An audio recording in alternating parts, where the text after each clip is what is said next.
All right, guys, strap in, because this is a big one. We've done teams, we've done plays, we've done casters, and just about everything else in between. But we've never done a top 10 list about the best players across all of esports. Now, our criteria for this is pretty varied. We're talking about individual skill, we're talking about trophy cases, we're talking about influence on the scene.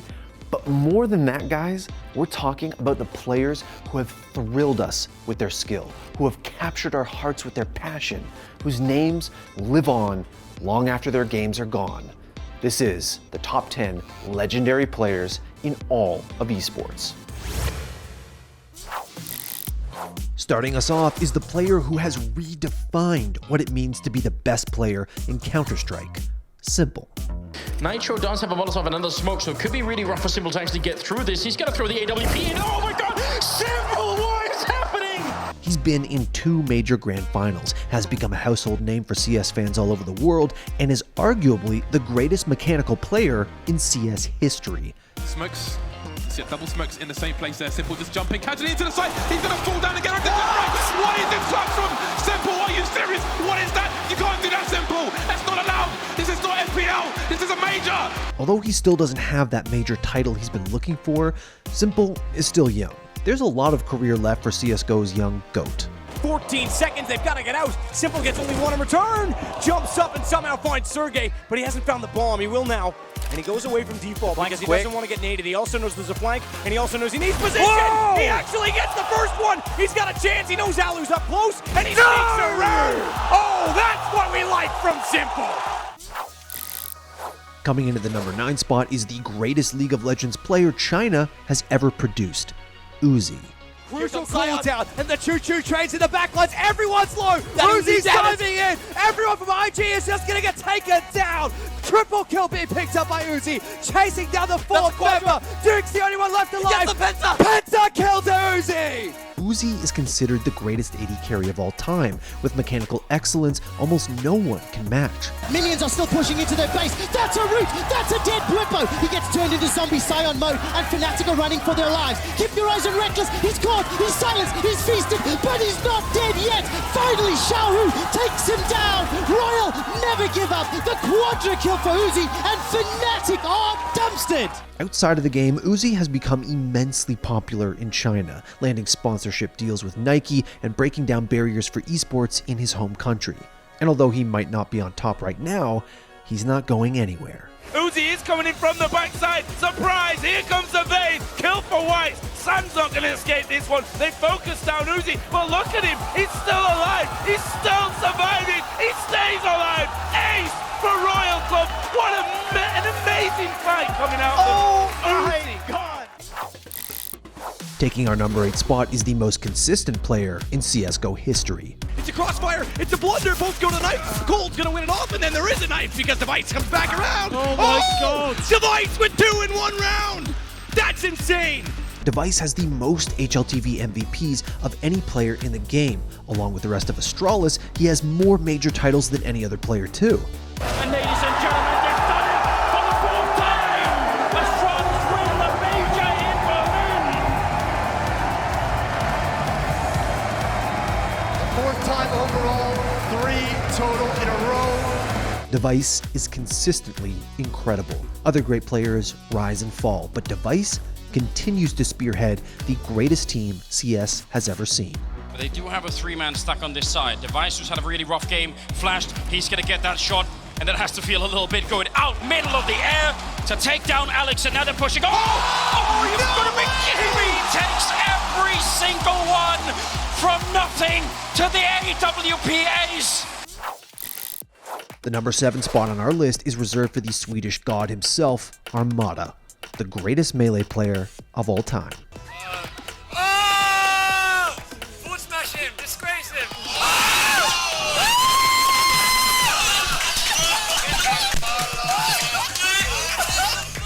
He became the best player in Europe and then the world by systematically taking apart every opponent he faced. Armada bleeds. Armada. Something you never see. Oh, what the fuck?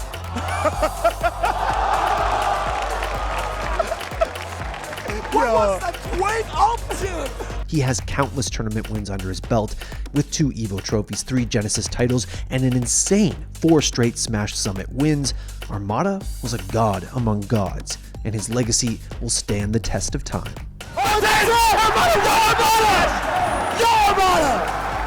Armada has taken EVO for the first time! Coming in at number 6 is the man with the most EVO titles in history, Justin Wong. Justin Wong! Oh my God! With a career longer than some esports players' entire lives, Justin has accomplished just about everything a fighting game player can. He's an 8-time EVO champion, and we can't even count the number of trophies and medals he has back home. Oh my God! Justin takes it! He takes it! He's back! Unbelievable! He's back! Justin's influence on fighting games can't be understated.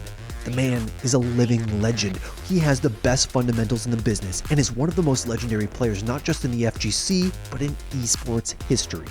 He just used the last of his meter. Oh, wait a minute. Here we go. Oh! Do not tell me. Do not tell me. Are we going to the second set? I want to see it. Let's see. Oh! Justin Wong! Coming in at number 5 is No-Tail, the single most successful Dota player of all time. From 2015 to 2017, No-Tail and OG won 4 out of Valve's 7 majors, but TI always seemed to escape their grasp. That all changed in 2018 when No-Tail led an underdog OG to victory at TI8 in what has gone down as the greatest Cinderella run in esports history. But they're falling low, OGD. That's Somnus there for 2 minutes. They get Thompson there for 2 minutes. Only Anna. Can he do it here? He's at half bell set. Take it to goal. He gets the goal. And then next year, they did it again. OG are your 2-time TI champions. They've done it, folks. No-Tail is an innovator, the founder of one of the first player-owned orgs in history. He's a master scouter, always finding talented young players just before they break out into the mainstream. He's a great player and a champion, sure, but he's so much more. Out of all the things you could have decided to call yourself, why Big Daddy? Because I feel like Big Daddy. Do you? Yeah, In the game or in life? in life. In life. Everywhere, all the time, in-game, out-of-game. Yeah? Big Daddy, Has it changed your play? definitely. How so? I'm a bigger daddy now. Coming in at number 4 is the man simply known as the Beast.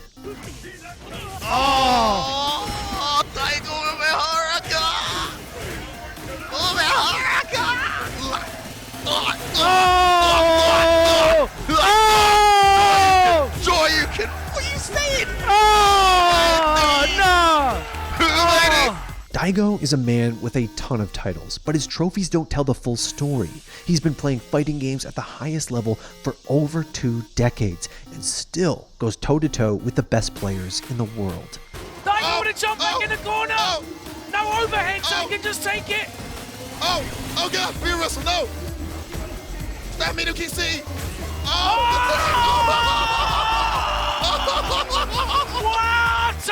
roll! Oh my God! He's one of the only players to hold back-to-back EVO titles, the first ever sponsored fighting game player, and he happens to be the god of 2D fighting games. Not to mention the fact that he's the man behind the legendary EVO Moment 37.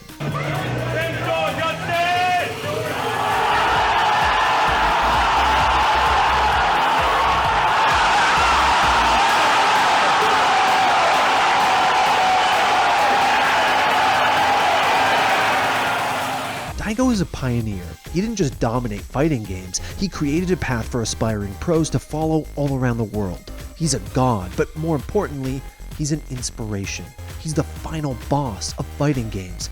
Everyone wants to either beat the beast or be the beast. Taking the number 3 spot on our list is quite possibly the greatest CS player of all time, Neo. But Neo and Bialy are still alive, not for much longer, just on Neo, and he has 4 players to find and frag. There's one, there's a second one, and the fact that Rubino is low now makes this possible. He's actually on for the ace as well, so there's so many accolades that Neo could be picking up for himself. Can he get this? Yes, he can. He's going to get the fourth one. And now it's all on Rubino, who must be wondering what's happening. Neo, he clutches. Unbelievable. Now, if you're new to CS, you might not realize this, but Neo is a legend. Back in 1.6, he picked up an insane 6 major titles, and he made the top 4 10 times. From 2006 all the way to 2012, Neo dominated CS. Between the poles right now, a couple of AKs, a Galil, and some Beagles, and it's not ideal, but Neo gets into that main area. Oh, Taz and Neo with a double. Now, how about this for a round? They have 2 smokes left, and that's a really big problem for Neo because he has a Molotov, and I bet he would love to use it to buy time, but they've already smoked out the bomb. There's another headshot coming through. He'd have to go for the ace clutch into winning the semi-finals here, looking for another spray. Neo's going to get it. He goes for more. Spray for the one. He's out of bullets. Neo! Are you kidding me? He picks it up.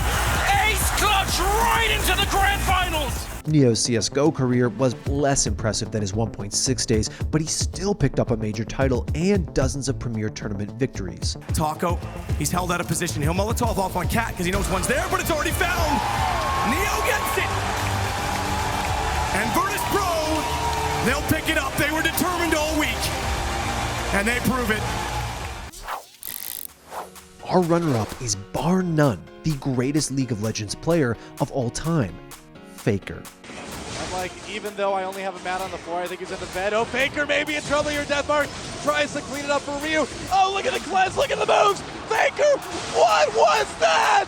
Faker with a huge play, the QSS. I can't believe I just saw he that. actually won that duel. I can't believe that SK happened. Telecom I'm just charges. To people all over the world, Faker is synonymous with esports. He was the face of League of Legends for an entire generation of aspiring pros and fans because his skills transcended the game.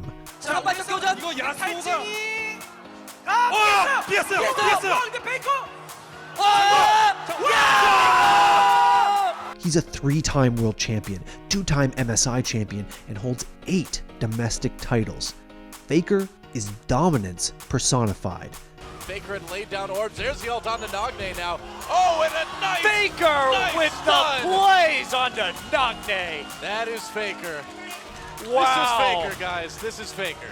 He stars in commercials, teams offer him blank checks to sign with them, and his own organization was willing to make him a part owner to make sure he sticks around. But through it all, Faker has remained dedicated to the game, dedicated to improvement and victory. He's the model esports competitor, the most legendary player of his era. But before Faker, there was another. Taking the top spot on our list is the ultimate weapon, the last great Bonjwa, Flash. Just going back in, mutas are there, and he does manage to take out that spine crawler. Should be another big hit on the Zerglings. Oh! A gigantic connection. The title Bonjwa is reserved for players who stand above all others, and no one has stood above their competition quite like Flash. Here we go, he's pushing down again with these links. He's got to be careful with these mines. These mines are going to do a ton of damage. And the tanks are siege now. Oh, here it comes. The lurkers are in position. Wow. And these links are going to make short work of these tanks. But look how many tanks he has behind there. Flash just can't die. Flash is the single greatest StarCraft Brood War player of all time, and it isn't even close. In a game that attracted the highest level of competition, a game with nearly a decade of development before he even started playing, Flash was a god. Oh my god, he's moving down here, and it looks like he could be going for the final blow, and I'm not sure if Godzilla has enough. This is it. The last part of Godzilla's army is going to go down, and Flash is going to be your World Cyber Games champion. He's going to win this without dropping a single game against Godzilla. Ladies and gentlemen. He began his career as one of the youngest pro gamers to ever play a televised match, and picked up the nickname Little Monster. Then he got to work. From 2007 to 2015, Flash dominated the world, boasting a 70% win rate in every matchup, and he had the longest run as the #1 ranked player in Korea. Flash's dominance effectively brought Brood War back to life. People flocked back to that game to watch his incredible skill and his legendary rivalry with Jaedong.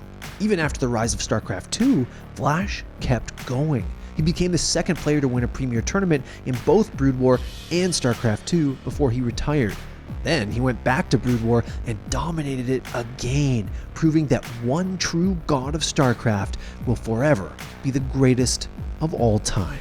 Flash 4-0, the greatest gamer of all time, reminds the world who's on top. Flash has beaten everybody. There is no one like him, and I don't know if there ever will be again. Yeah, he did it. Well guys, that's our list, and I can't believe we never did it before. Hell, we might not ever do it again. I mean, some of these players are going to remain legendary for years, if not decades to come. But if we ever do have to revisit this list, you're going to want to know about it. And the best way to do that, obviously, is to subscribe to the channel. And while you're here, go ahead and give this video a like and let me know in the comments below what you thought of the list. Well, you know, that was a pretty good list. I mean, I'm proud of it, don't get me wrong, but I think we kind of erred a little bit in the ranking. I mean, number 1 should obviously have been FaZe Nico. Number 2, maybe FaZe Rain. Number 3 could have been FaZe Coldzera, not SK Coldzera, obviously. Number 4, oh, maybe Guardian, throw him a bone. And hey, look, we can start off the list at number 10 with FaZe Brokey. You know, he's a new player, but he's pretty legendary at this point.